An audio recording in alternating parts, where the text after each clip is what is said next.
اس سے اب صرف یہ سوچیں کہ اس کو مجھے کیا فائدہ تھا، اس کا مجھے نیوٹرل امپائرز کا کیا فائدہ تھا، اور اس کا صرف مقصد یہ تھا کہ کنٹرول ہو سکتے ہیں میرے پاکستانی قوم، آپ کنٹرول ہو سکتے ہیں. اس کا مطلب یہ کہ آپ اپنی ووٹ سے اپنے ملک کے فیصلے نہیں کر سکتے ہیں، آپ حکومتوں کو گرا اور اٹھا نہیں سکتے ہیں، کیونکہ وہ یہ کنٹرول کر لیتے ہیں الیکشن کہ فلانے کو اتنی سیٹس دے دو، اچھا اس کو اتنی سیٹس دے دو. یہ اس طرح اس ملک کی جمہوریت کو سب سے بڑا طریقہ کنٹرول کرنے کا الیکشن کمیشن ہے، اور یہ طریقہ الیکشن کروانے کا. اب مجھے یہ بتائیں، جب سے میں جانتا ہوں سینٹ کے الیکشن میں پیسہ چلتا ہے، سینٹ کے الیکشن کے اندر ایم پیز کو خریدا جاتا ہے، ہر جگہ نہیں، کئی جگہ بہت زیادہ پیسہ دیتے ہیں. ہم نے اپنے 20 ایم پی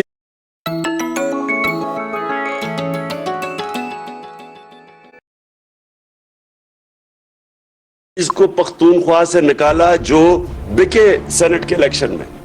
ان کی تصویریں بھی چلی کہ وہ پیسے 5-5 کروڑ روپیہ ان کو دے رہے ہیں، ان کی بلکہ ویڈیوز بھی چلی. ہم نے پوری کوشش کی کہ جناب شو آف ہینڈز کریں، آپ کیوں یہ خفیہ ووٹنگ کرتے ہیں جب آپ کو پتہ ہے پیسہ چلتا ہے. سپریم کورٹ کو میں داد دوں گا، انہوں نے کہا کہ ووٹ کو ویریفائی کرنا، یعنی کہ پتہ چلنا چاہیے کہ ووٹ ایک میرا ایم پی کس کو ووٹ کر رہا ہے، اس الیکشن کمیشن نے نہیں ہونے دیا. اور پھر یوسف رضا گیلانی کے الیکشن میں پیسہ چلتے ہوئے ویڈیو پکڑی گئی. وہ ویڈیو پکڑی گئی. دنیا میں سوچیں کہ کیا ہوتا کہ اگر آپ کا ایک ایم پی پیسے لے رہا، سینیٹر پیسے لے کے بن رہا ہوتا. سوچیں کسی بھی مہذب معاشرے میں اس کا کیا ری ایکشن ہونا تھا.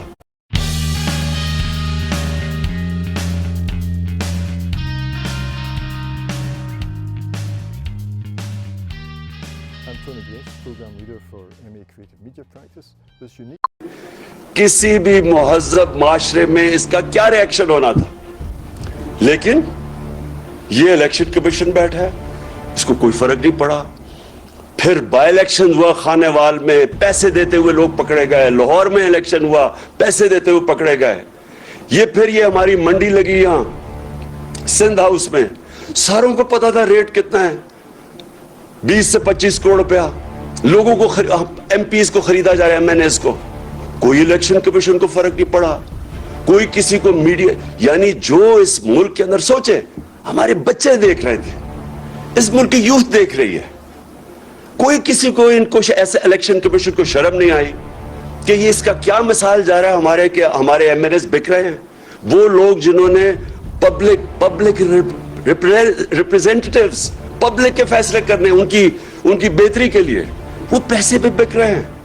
کوئی ایکشن نہیں لیا گیا، کیونکہ بدقسمتی سے یہاں ابھی بھی پوری کوشش وہ قوتیں بیٹھی ہوئی ہیں اس ملک میں، یہ کرپٹ لوگوں کے علاوہ، جو کنٹرول کرنا چاہتی ہیں آپ کو، اس ملک کو کنٹرول کرنا چاہتی ہے، عوام کی رائے کو کنٹرول کرنا چاہتی ہے. یہ کبھی بھی اس ملک کو، جو میں آج کہہ رہا ہوں، حقیقی آزادی تب ملے گی جب ایک آدمی گاؤں سے اٹھ کے جب اپنی ووٹ کہے گا کہ ہاں میری ووٹ سے یہ ملک میں آپ تبدیلی لا سکتا ہوں. کیوں اتنی کم ہے ووٹنگ پاکستان میں؟ ساتھ والے ملک میں 70% ووٹنگ ہے. کئی ملکوں میں ووٹنگ دیکھیں کتنے لوگ نکلتے ہیں. کیوں نہیں ہمارے لوگ نکلتے؟ کیونکہ وہ سمجھتے ہیں ہماری ووٹ سے فرق ہی کچھ نہیں پڑے گا، اس لیے لوگ نہیں نکلتے.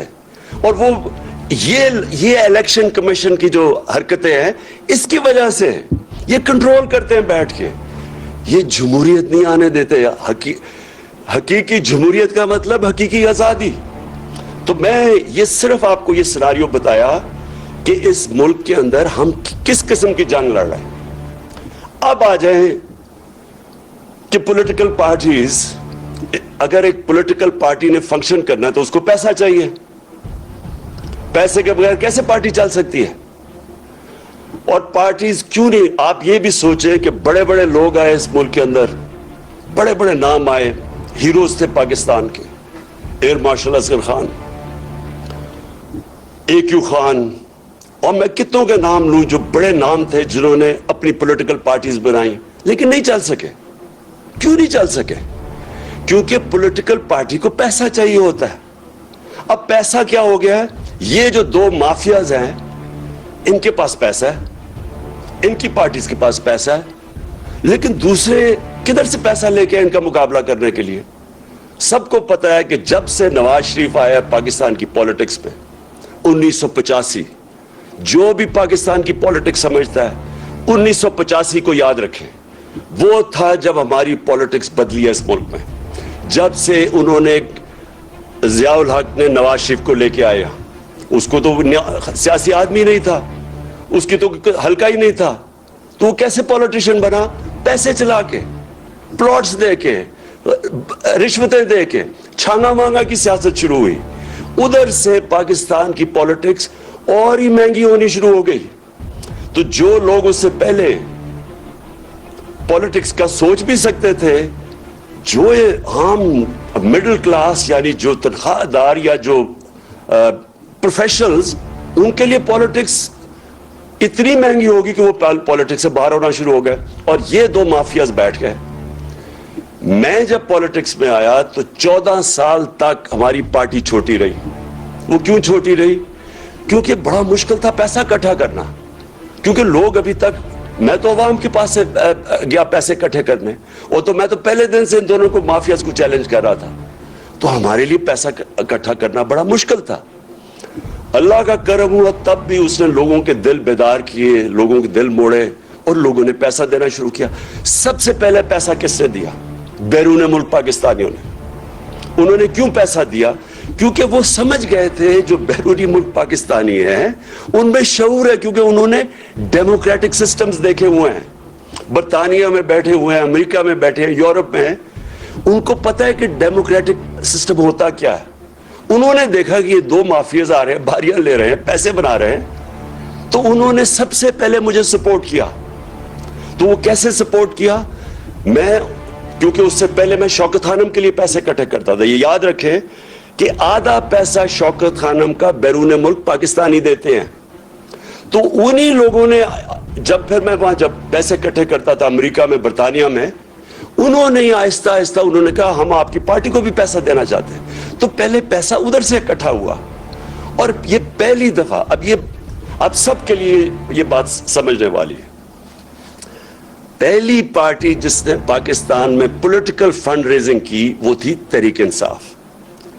اور اس نے باقاعدہ, اور پولیٹیکل فنڈ ریزنگ کیا ہوتی ہے؟ مثلا برطانیہ کی پارٹیز کیسے پیسے اکٹھا کرتی ہے؟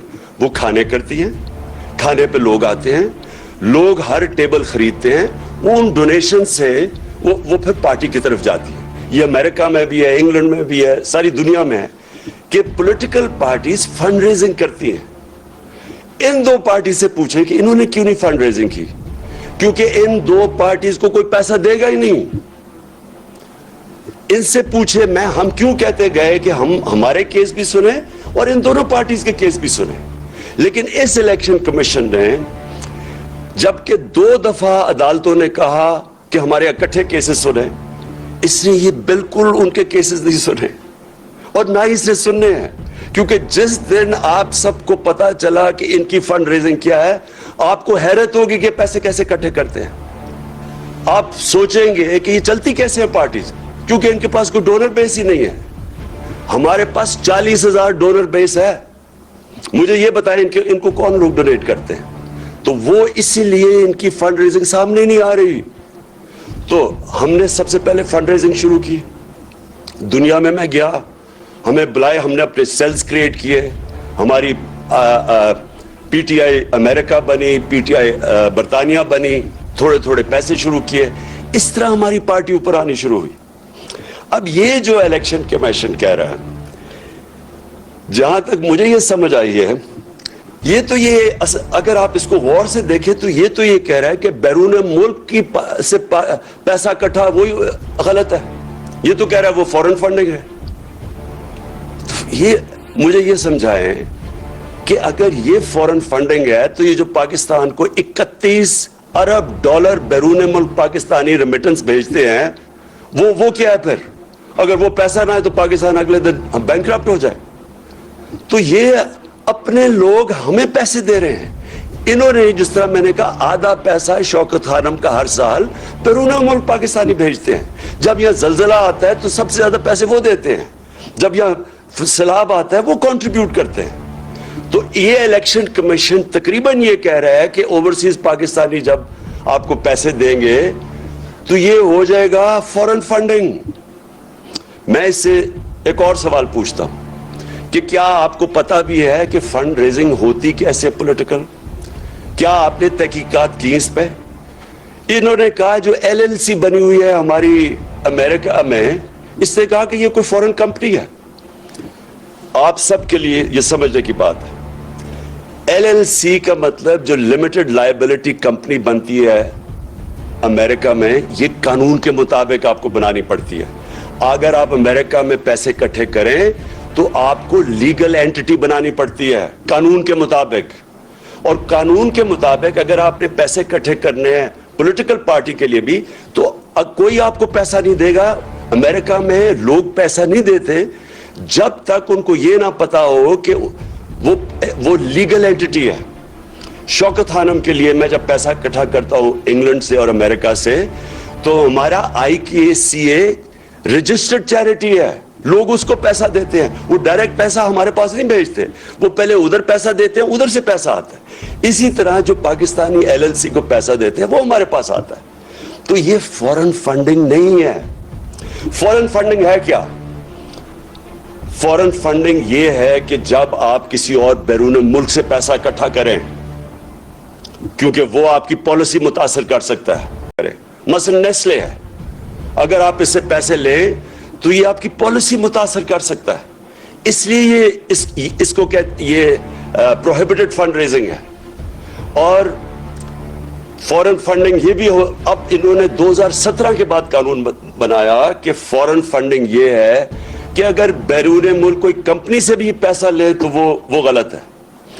ہمارے سارے پیسے یہ جو ساری رپورٹ آئی ہے یہ ہے 2012 کی. تو سب سے پہلے تو 2012 کی جو رپورٹ آئی ہے, میں یہ چاہتا ہوں کہ اس وقت آپ ذرا ویڈیو دیکھیں جن کو انہوں نے کہا ہے کہ یہ فورن فنڈنگ ہے. میں ذرا چاہتا ہوں کہ یہ ذرا ویڈیو چلائیں تاکہ آپ سب دیکھیں کہ کس کو کہہ رہے ہیں کہ فورن فنڈنگ ہے.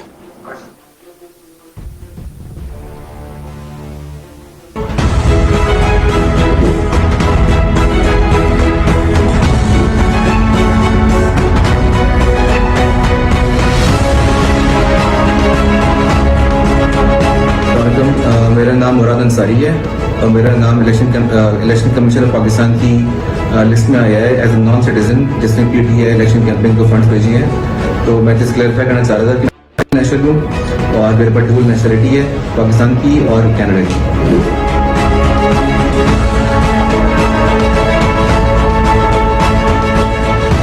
میں نے سوشل میڈیا پہ ایک لسٹ دیکھی جس میں فورن نیشنل ڈونرز کی لسٹ میں میرا نام بھی انہوں نے شامل کیا ہوا ہے, جس میں مجھے بڑی حیرت ہوئی. اور میرے نام کے آگے انہوں نے لکھا ہوا ہے ناٹ پاکستان. میں الیکشن کمیشن اور سارے پاکستان کو یہ بتانا چاہتی ہوں کہ الحمدللہ میں پاکستانی ہوں, پاکستان میں پیدا ہوئی ہوں, PTI ووٹر 1996 سے ہوں.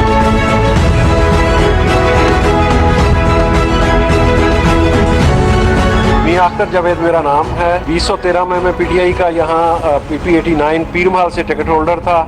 میری کمپنی زین کاٹن پرائیویٹ لمیٹڈ 1992 میں رجسٹرڈ ہوئی تھی فیصل آباد میں, جس کی رجسٹریشن اور ڈاکومنٹ سارے میں نے دکھائے ہیں. میں نے پارٹی کو 10,000 روپے چندہ دیا تھا, جو کہ انہوں نے ابھی میرے دوست نے بتایا کہ آپ کا نام فارن فنڈنگ میں آ گیا.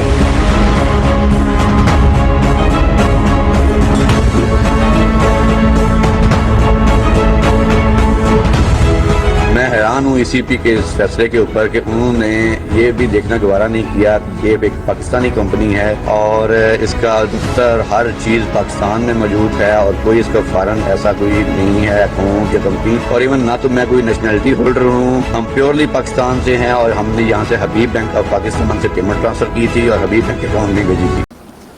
جی, تو یہ تو انہوں نے کہا, یہ آپ نے خود ان کی زبان سے سن لیا, اور یہ زیادہ تر اس طرح کے لوگوں کو کہا گیا کہ جناب یہ فورن فنڈنگ کر رہے ہیں. دوسری انہوں نے ایک اور بات کی, اور انہوں نے کہا کہ ایک ووٹن کرکٹ کلب سے پیسے آئے ہیں, اور ووٹن کرکٹ کلب کا جو مالک تھا وہ ہے عارف نقوی. اور یہ اب ذرا یہ غور سے سنیں، کہتے یہ ہے کہ وہ 2012 میں جو عارف نقوی تھا اس سے جسے پیسے لیے ہیں اس نے فراڈ، پیسے ہم 2012 میں لیتے ہیں اور اس کے اوپر فراڈ کے چارجز ابھی ثابت نہیں ہوا. اس کے اوپر جو چارج لگتا ہے فراڈ کا وہ ہوتا ہے 2018 میں، 6 سال کے بعد.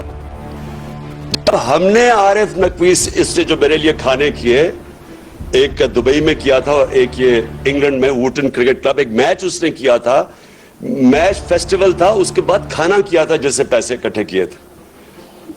تو میں پہلے یہ سوال پوچھتا ہوں کہ کیا مجھے خواب آئی تھی کہ 6 سال کے بعد عارف نقوی کوئی اس کے اوپر کوئی فراڈ کا چارج لگے گا؟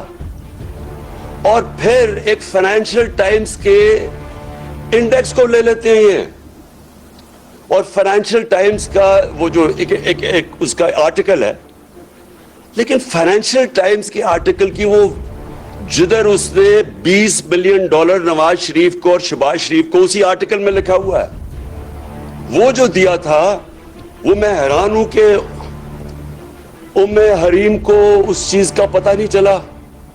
اس کو یہ تو پتہ چل گیا کہ انہوں نے پیسے اکٹھے کر کے $2 بلین دیے ہیں تحریک انصاف کو، لیکن جو ان کو رشوت کے پیسے دیے تھے ان 2 بھائیوں کو 5 ارب روپیہ، وہ تو کسی کو نہیں پتا چلا. تو دوسری میری بات ہے کہ اس میں کوئی چیز انلیگل نہیں تھی، غیر قانونی نہیں تھی. اس کی کمپنی، اس نے پیسے اکٹھے کیے، اپنی کمپنی کے ذریعے ہمیں بھیج دیے. 2012 میں بیرونی کمپنی سے پیسے آ سکتے تھے قانون کے مطابق. 2017 میں یہ قانون آیا کہ کمپنی کے ذریعے، بیرونی کمپنی کے ذریعے پیسے نہیں لے سکتے. تو میں یہ سمجھنا چاہتا ہوں کہ ہم نے کیا غلط کام کیا اس میں، کون سی غلط کام اس میں، کہ کون سی چیز تھی جو اتنا زیادہ الیکشن کمیشن نے کہا جی فوراً فنڈڈ اور ایکشن لینا چاہیے.